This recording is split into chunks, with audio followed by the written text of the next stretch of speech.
Welcome to Crocodile MTG, your home of competitive, constructed play in the modern, standard, and legacy formats. Today's video was brought to you by all our wonderful sponsors, affiliates, and patrons.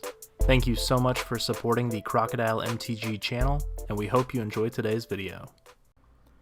Hello everyone and welcome. My name is Jordan with Crocodile MTG, here bringing you another Magic the Gathering video. Hey, I apologize so much if you have been looking for new videos and new content from me. I started a new job after being laid off for about a month, and I've just been trying to figure out life in general. Hours have been a little different than I'm used to, and I've been trying to figure out where content creation would fit into my life and figure out when I can fit it into my schedule. Today seemed like a good day to dive into the new modern format with Stoneforge Mystic. So today we are going to be playing Devoted Devastation, with also the Stoneforge Mystic package in here. So if you're not familiar with the Devoted Druid combo, Devoted Druid says put a -1/-1 counter on Devoted Druid. You may untap it. It also taps to add one green mana of any to your mana pool. It combos with Vizier of Remedies, which Vizier of Remedies says if one or more -1/-1 counters would be put on a creature you control, you may put that many -1 instead. So what that means is when you go to put a -1/-1 counter to untap Devoted Druid, it doesn't put a -1/-1 counter because it has a replacement effect from Vizier of Remedies, and that means you get to untap your Devoted Druid for free. This is a infinite mana combo, and with that infinite mana you have ways to tutor up and fight your opponent. So the first way is from War of the Spark with Finale of Devastation. This is a new tool that the Devoted Druid decks have been taking advantage of. Finale of Devastation says, search your library and or graveyard for a creature card with converted mana cost X or less. Put that card onto the battlefield. If you search your library this way, shuffle it. And if X is 10 or more creatures you control, get +X and gain haste until end of turn. So what that means is when you cast this, you can tutor up. If you have infinite mana, you can say, I'm going to cast Finale of Devastation for 1 million. And that means you can tutor up any creature in your library and or something that was put in your graveyard, as it states. And then all your creatures will get +1 million until end of turn.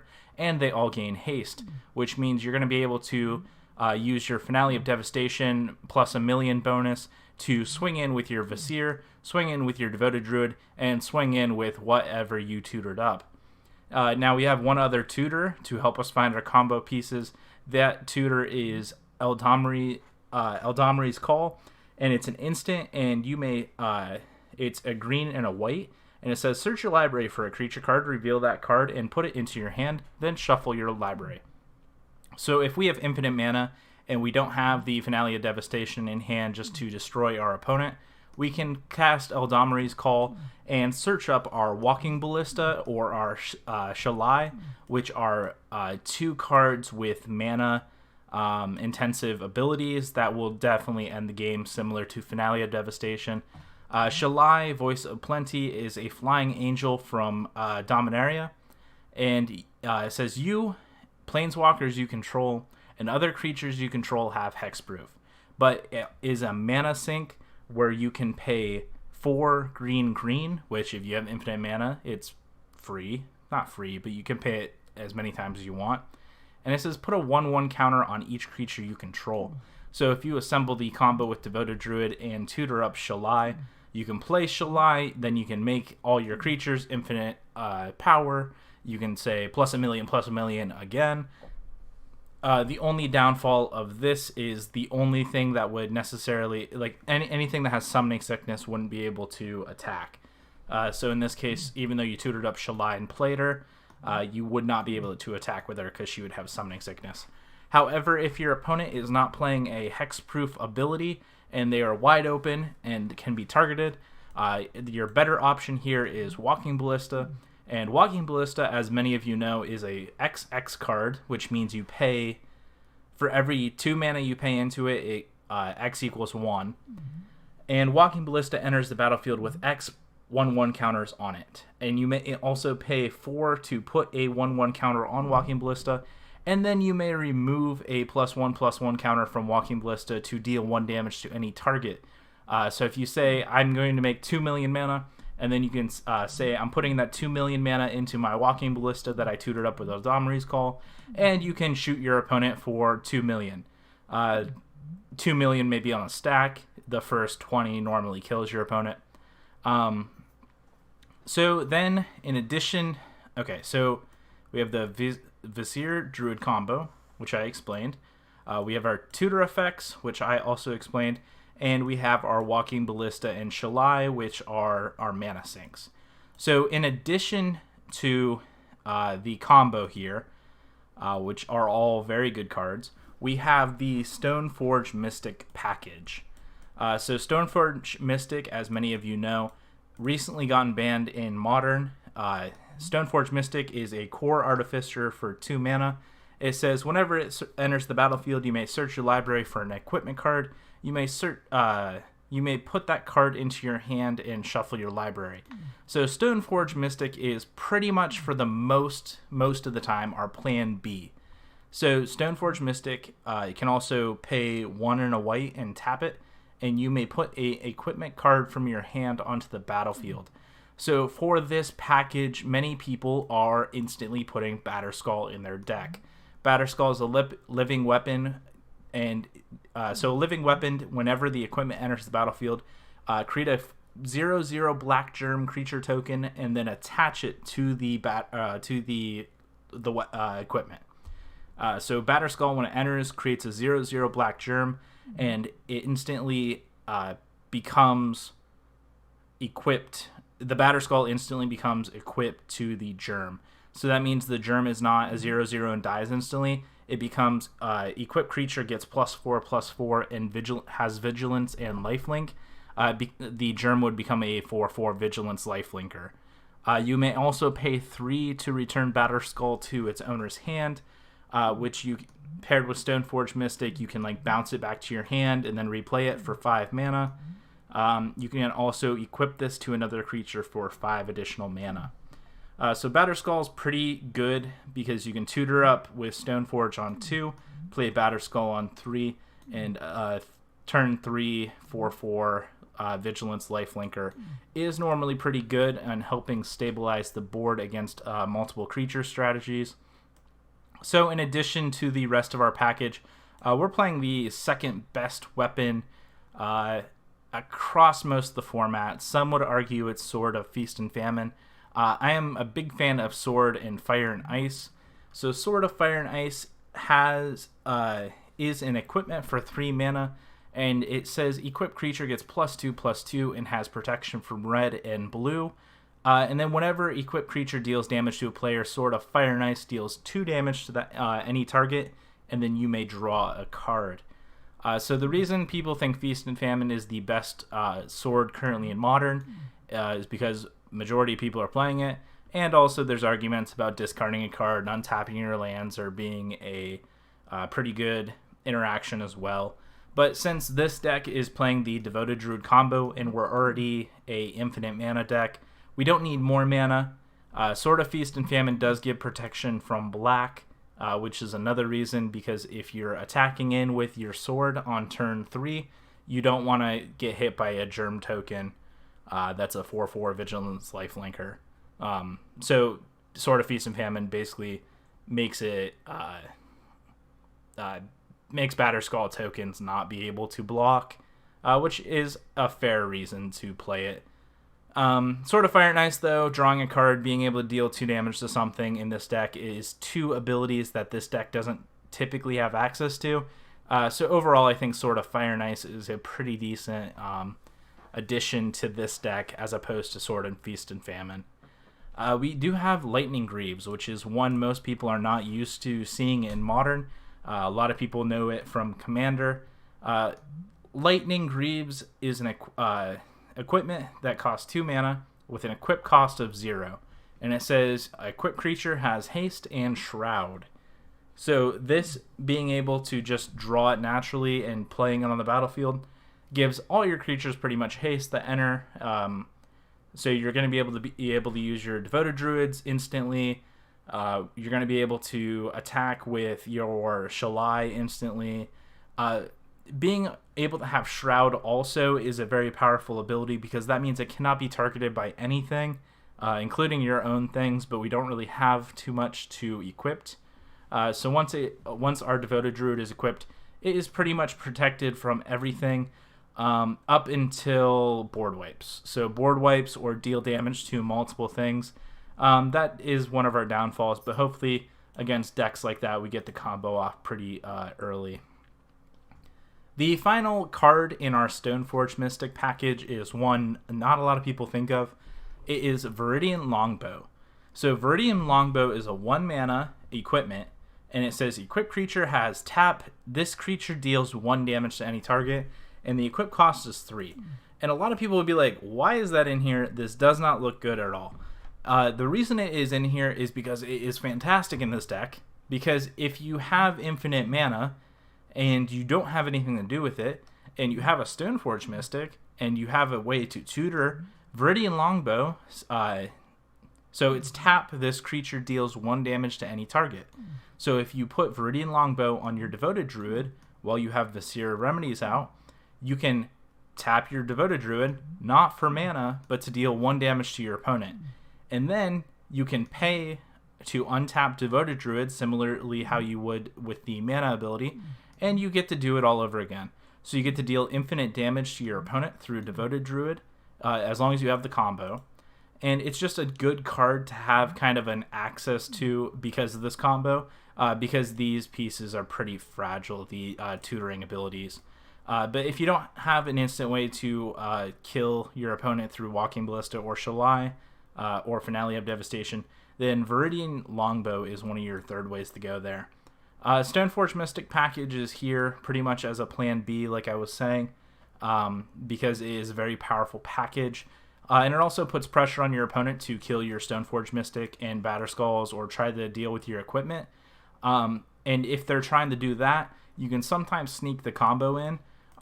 They can't really deal with both, and that is one of the advantages of playing Devoted Devastation currently, is because you're a combo deck with also this pretty good battle plan.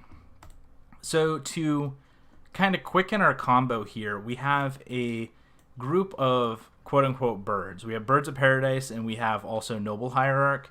Noble Hierarch being a pretty decent human druid. It has Exalted and can tap for the Bant colors, which is all the colors in our deck are just green white, so it can tap for green and white. Bird is also a flying. So I do want to point this out. Bird is actually really good here as well, because Finale of Devastation, you can tutor up anything, and if you don't have your Shalai, you can just tutor up your Bird of Paradise, and then you can swing in with a 1 million bird with flying. So that flying is actually very relevant in this deck, so do not undervalue your Bird of Paradise. So these are kind of our components in rushing out mana. So turn 1, we want to be playing Noble Hierarchs or Birds. Turn 2, we'd have an ability to play Devoted Druid, Viziers, Eldamri's Call. Being able to just rush out things is a pretty powerful thing. Or we can play one of our many 3-drops for value, which we'll get into for a second. One way to protect our combo as well, if our Lightning Greaves is not in our hand, is the Giver of Ruins. Giver of Ruins is a new card from Modern Horizons. It's similar to Mother of Runes if you're familiar with Legacy. Giver of Ruins says tap another target creature you control gains protection from colorless or from the color of your choice until end of turn. Giver of Ruins giving protection not only protects our creatures from removal spells, but can also get our, like if we cast Finale of Devastation and we only have one creature to attack with, or if we're a Domrique's Calling and only have the one creature, Giver of Ruins can ensure that our creature has protection from whatever our blockers are from our opponent, and hopefully be able to swing in for a lethal attack if we're doing the like Shalai ability or something like that. So for the 3 mana creatures that we're using for value, we're using Tireless Tracker, which is great. Whenever similar to sort of Fire and Ice, having that draw ability and deal damage ability. Tireless Tracker says whenever a land enters the battlefield, investigate. Investigate means you get a clue, and a clue can be sacked for 2 mana, and you get the draw card. And then whenever you sack a clue, Tireless Tracker also gets bigger. So that's a card that can't really stay on the battlefield too long, or else you just start accumulating a lot of card advantage, which is really good for us and really good for this deck. Because like I was saying with Sword of Fire and Ice, not a lot of draw abilities in green. So this is a pretty good card, and one our opponent would typically have to deal with. Also, if our opponent is able to deal with a lot of our different threats, Tireless Tracker can sometimes get us back in the game by drawing a few extra cards. Similar to Tireless Tracker and Sword of Fire and Ice, for card advantage, we have Eternal Witness. Eternal Witness, when it enters the battlefield, you may return target card from your graveyard to your hand, so you can get back your Finale of Devastation, your Eldama Recall. You can get back a key piece of the puzzle in Devoted Druid or Vizier of Remedies. Or you can just get back an equipment if you got your Batterskull blown up and want to play it again. Eternal Witness is just one of those great cards where you can just find the key pieces from your graveyard. It's almost a tutor ability for whatever you need. And last but not least, in the main deck, we have Knight of Autumn. Knight of Autumn is a new card from, I believe, Ravnica Allegiance. When it enters the battlefield, choose 1. You may put 2 1/1 counters on Knight of Autumn to make it a 4/3. You may destroy target artifact or enchantment, which is fantastic if you're playing against Tron, the Wurza deck. If you're playing against other Stoneforge abilities, being able to blow up your opponent's Batterskull is going to feel really good with that. Or if you're playing against something like Burn or the Prowess deck, something aggressive, you can gain 4 life with Knight of Autumn. So overall, I think the main deck, the main 75, is extremely solid. You have 2 game plans, like I was saying. You have your Infinite Combo, and then you have your Stoneforge Mystic. I feel like I said, I think it's a really solid main deck. Jumping over to the sideboard here, we have removal spells in the form of Path to Exile. We have some mono red hate, so if we're playing against the Prowess deck or playing against the Burn deck, we have Forge Tender. It's pro red, so it can block all the red creatures that are pretty annoying, but you can also sack it to prevent all damage a red source of your choice would deal this turn. So being able to stop those lightning bolts are going to feel pretty good here. We also have another Knight of Autumn, similar to how I said before. If we're playing against Stoneforge Mystics decks, if we're playing against mono red decks, if we're playing against big creature decks, we're going to want Knight of Autumns in here. Thrun is here for anything with removal, not just removal, but counter magic. Thrun is a great way. It has hexproof and it can't be countered, so it's a great way to fight through those counter spells, along with the ability to fight through board wipes too by paying 2 and regenerating Thrun. It's also a 4/4 for 4, which is a pretty great body on that.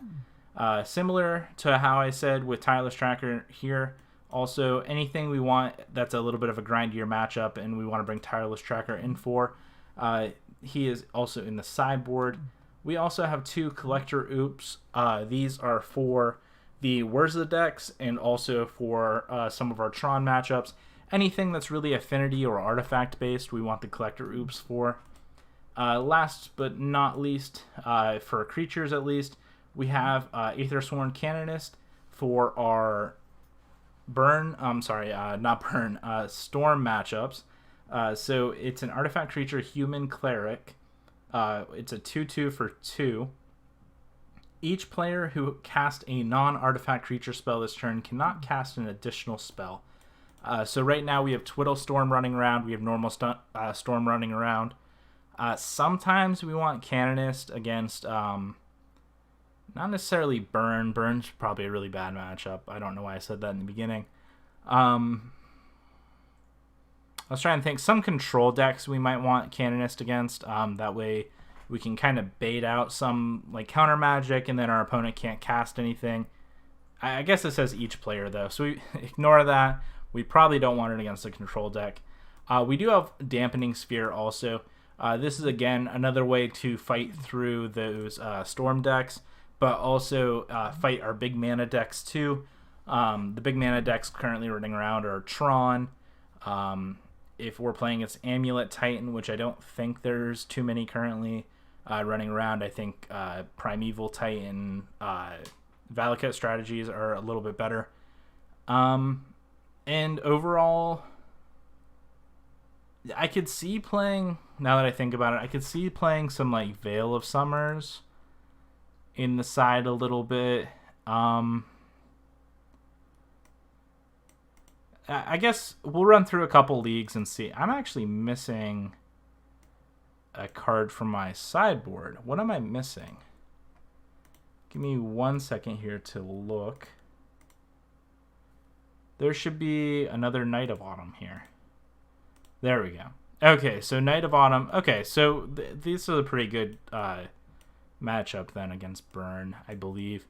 Because Burn would want to use the removal spells on a lot of our creatures, which will remove them from our face. And then we're going to be able to be playing Night of Autumns and things, and just hopefully out aggroing, maybe either assembling the combo or just playing like moving to a Stoneforge Mystic package against Burn. So yeah, overall I think the deck is really solid right now. I think it's one of the undervalued decks currently in the format. I think the infinite mana scares a lot of people off of playing it on MTGO because you do have a lot of clicking to do. But overall, I think the deck is solid, and I definitely look into picking it up. Thank you so much for watching. Please go hit that like and subscribe button if you enjoyed today's video. For your custom playmats, mousepads, and more, head over to Inked Gaming. Use promo code crocodilemtg10 to receive 10% off your order. Today's video was brought to you by all our wonderful sponsors, affiliates, and patrons.